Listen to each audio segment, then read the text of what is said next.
Bienvenidos a Fuera de Plano, un podcast de historias con historia.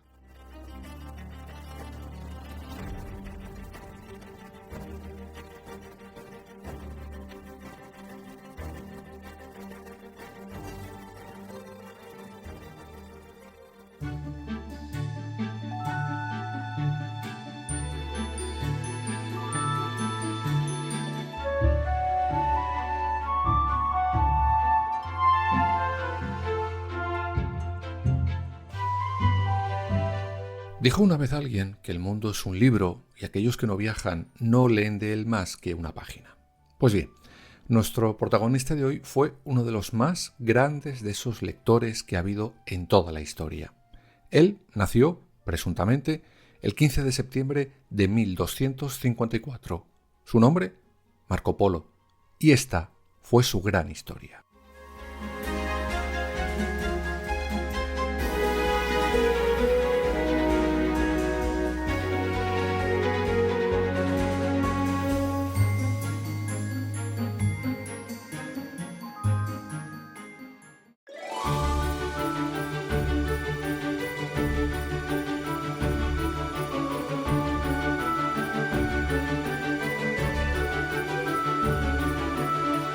Nuestro protagonista de hoy, que como hemos dicho se cree que nace ese 15 de septiembre del año 1254, llegará al mundo en una familia rica de mercaderes de Venecia. Una ciudad que, como muchos historiadores la califican, era en aquellos años como nuestro Nueva York actual. La ciudad capital de todo y de todos.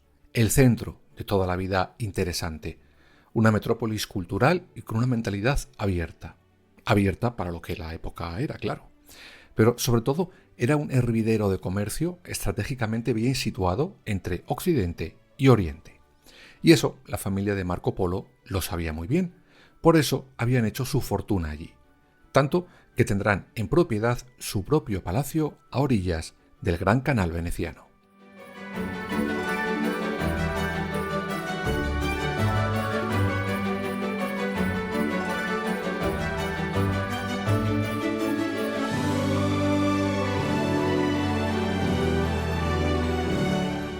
Sin embargo, los Polo deciden vender todo lo que tienen y marcharse a otras tierras a buscar nuevas y mejores oportunidades de negocios. Vamos, nuevos mercados.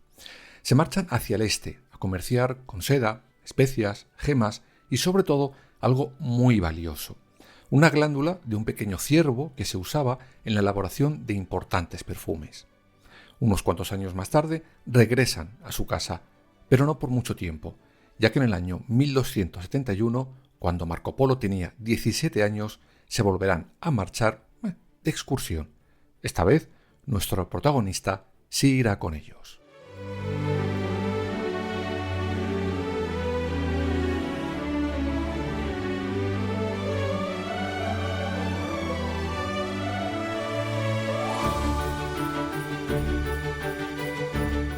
Lo cierto es que cuando el padre de Marco Polo regresa de su primer viaje a China y le cuenta a este todo lo que ha hecho y ha visto, Marco Polo se queda con la boca abierta y su deseo más profundo será acompañar a su padre y a su tío en otro viaje. Vamos, quería vivir en primera persona todo lo que le estaban contando. Por eso, cuando se les presenta la oportunidad de volver a viajar, Marco Polo no lo duda y se enrola en ese deseado viaje. Un viaje que les llevará desde 1271 hasta 1295, y que les convertirá en toda una leyenda.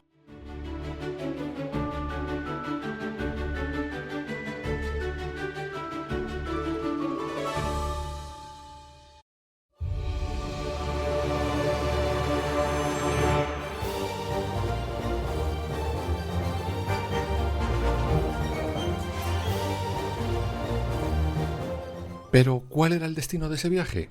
Pues el mismo que el primero, la corte del líder mongol Kublai Khan, en China.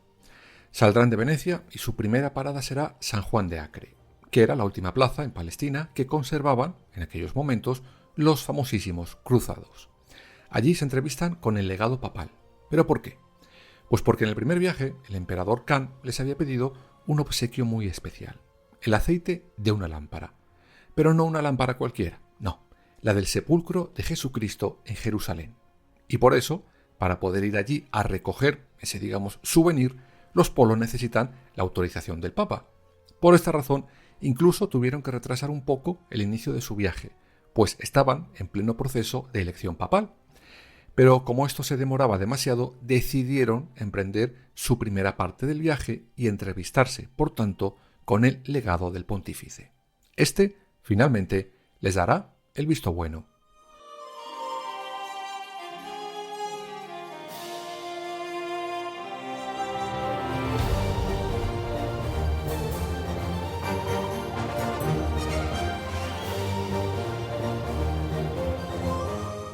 Y ale, los polos que se van a Jerusalén, recogen el aceite, pero deciden volver a San Juan de Acre a hablar de nuevo con el legado del Papa por una razón.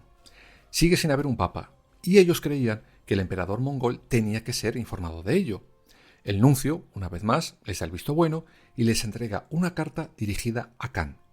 En ella el legado le dice a Khan que los Polo le han explicado sus peticiones, pero que solo ha podido cumplir algunas, pues siguen en periodo de silla vacante y él no puede dar ciertos permisos, pues esto solo lo podría hacer el Papa de verdad. Con esto, los Polo se marchan a la corte de Khan.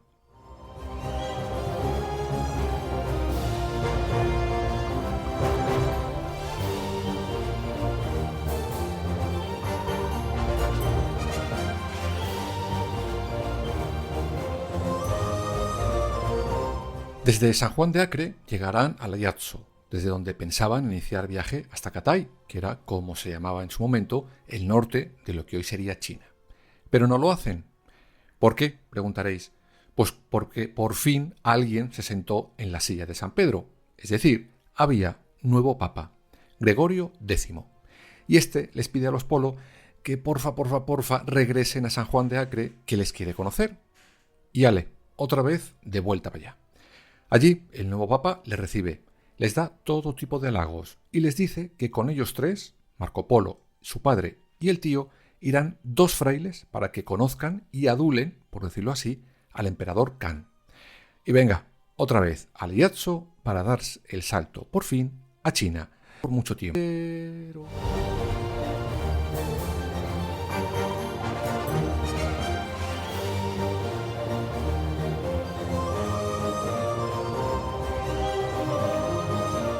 Una vez más, los planes de los Polos se truncan. Bueno, casi. Resulta que cuando llegan allí se enteran que el sultán de Babilonia, es decir, el gobernador de Egipto, ha invadido Armenia, hecho que acongoja a los 2 frailes que se niegan a seguir el viaje. Por eso, entregan los regalos y las cartas que el Papa Nuevo les había dado a ellos para que a su vez se las dieran a Khan. Así que sí, ahora sí, los 3 Polo, solos, inician el esperado viaje a la Gran China.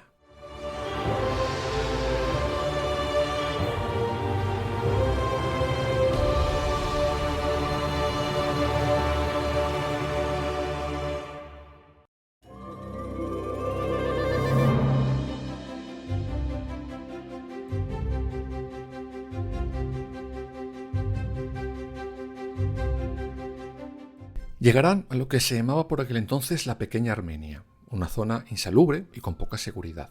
De allí pasan a la llamada Gran Armenia, que es donde se supone, según la ficción, se encuentra la montaña de Ararat con el arca de Noé, a la que por cierto es imposible ascender a causa de las nieves que siempre la cubren. De allí avanzan hacia Georgia, pasan por Mosul y llegan a Bagdad, una ciudad que les impresiona, aunque cuando ellos llegan no era ni la sombra de lo que fue años antes. Era una ciudad casi destruida por el saqueo de los mongoles.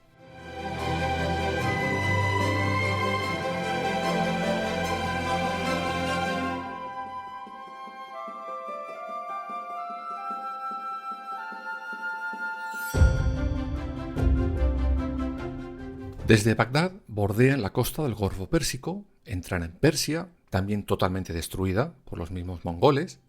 Marco Polo, en sus escritos, da especial mención a una ciudad que le hizo especial ilusión ver. Era Saba, lugar desde donde esa misma ficción dice que los 3 reyes magos salieron para adorar al niño que había nacido en Belén. Desde allí pasan por infinidad de ciudades donde Marco Polo alucina con cada historia o con lo que se va encontrando. ciudades que antes eran gobernadas por bandas de asesinos, ciudades ricas en plata o lapislázuli, también en rubíes, donde pueden coger todo, menos estos últimos, pues estaban reservados solo para el rey, y si les pillaban, les cortarían la cabeza por mangantes. Pero no todo era alegría y descubrimiento en ese viaje para Marco Polo. En muchos lugares veían cómo habían sido destruidos, por ejemplo, por los tártaros, quienes habían exterminado poblaciones enteras. Además, Marco Polo caerá enfermo, víctima de las altas fiebres producidas, en buena medida, por ese viaje tan sumamente largo. Enfermedad que obligará a los Polo a parar en las montañas durante casi un año entero.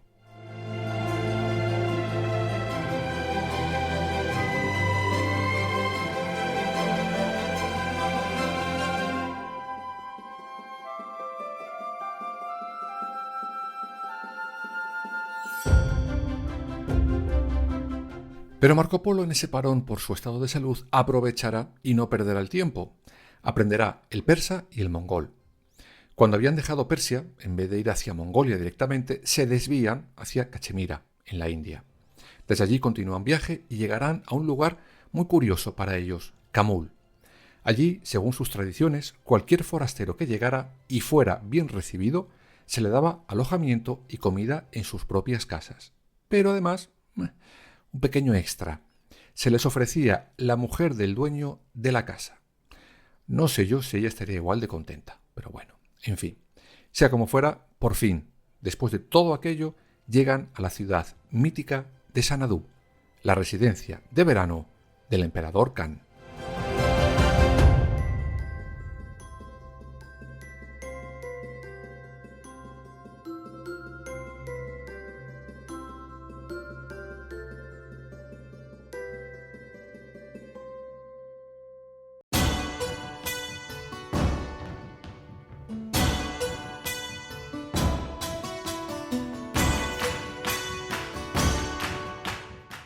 El palacio en sí debía ser para verlo y no creerlo, una auténtica maravilla. Hecho de bambú, totalmente decorado, con un enorme jardín cerrado lleno de árboles y flores exquisitas, fuentes, animales exóticos por todos los lados.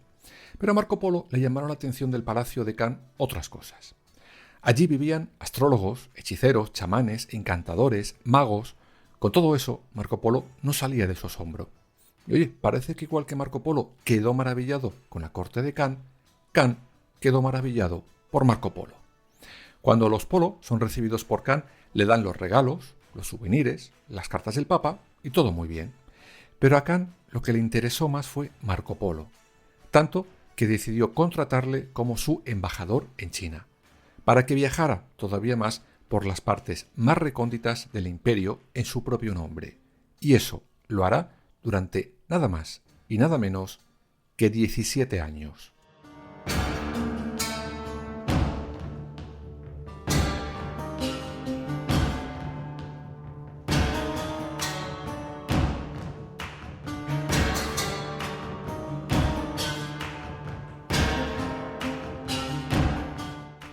En este momento vamos a dejar a Marco Polo currando para el emperador mongol y os cuento que hay historiadores hoy que dudan de la visita de nuestro protagonista a China.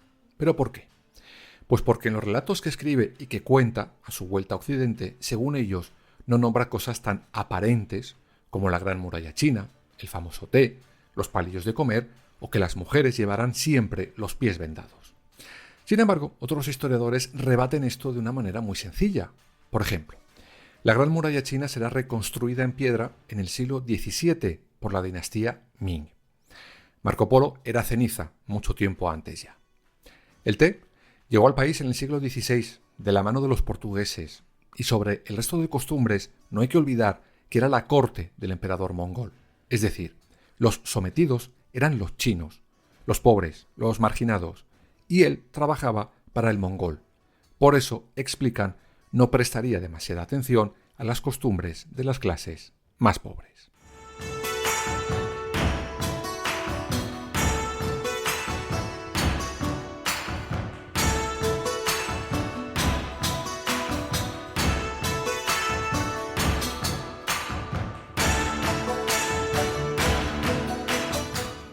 Aclarado esto, habíamos dejado a Marco Polo trabajando durante casi 2 décadas para Kant. Pues bien, en el año 1292, y casi a regañadientes, el mongol dejará a los Polo que vuelvan a su casa. Lo harán con un salvoconducto para que puedan viajar sin problema y peligro por todo el imperio de vuelta a casa. Además, llevarán consigo un montón de joyas valiosas de regalo de despedida. Llegaron por fin a Venecia en el año 1295. Habían estado fuera 24 años y los venecianos no les reconocían. Lógico. Eso sí, debido a los regalos en forma de joyas que se habían traído de China, en Venecia les empezaron a llamar los Miglioni. Por cierto, el mismo año que los Polo llegan por fin a su casa, en la otra parte del mundo, el emperador Khan pasaba a mejor vida.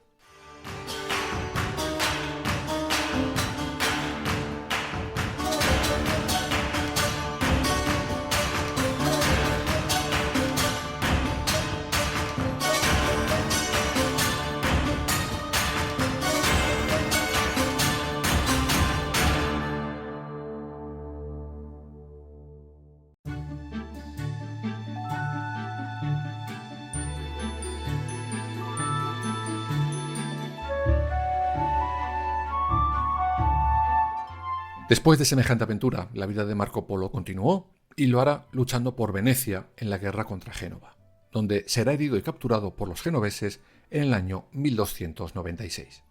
Será allí, durante su estancia en prisión, donde Marco Polo por fin tenga, vamos a decir, tiempo libre para poner negro sobre blanco todas las aventuras que vivió durante esos más de 20 años con su padre, su tío y sobre todo con el gran emperador mongol.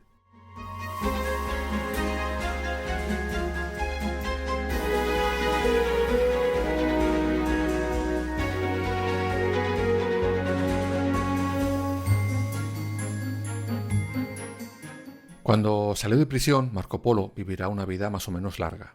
Se casó y tuvo 3 hijas, y en el año 1324, con 70 años, pasó a mejor vida. Dice una leyenda curiosa que en el lecho de muerte se le pidió que confesara que sus historias escritas en su libro eran fantasía. Su respuesta fue curiosa: no he descrito ni siquiera la mitad de las maravillas que he visto.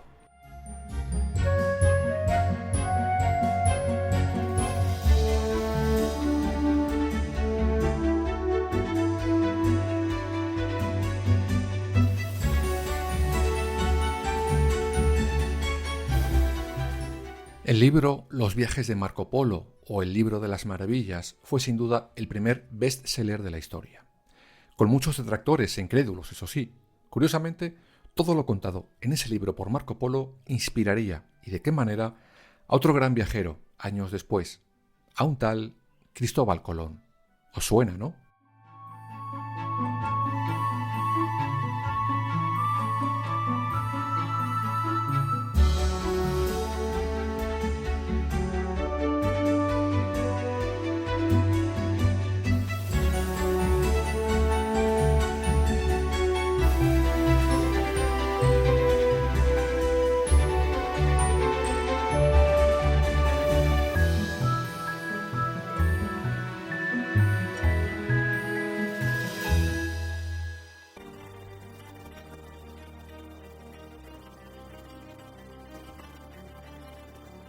Escúchanos en las principales plataformas digitales y ahora también en nuestra página web www.fueradeplanopodcast.es y síguenos en todas las redes sociales: Twitter, Instagram, Facebook y Threads.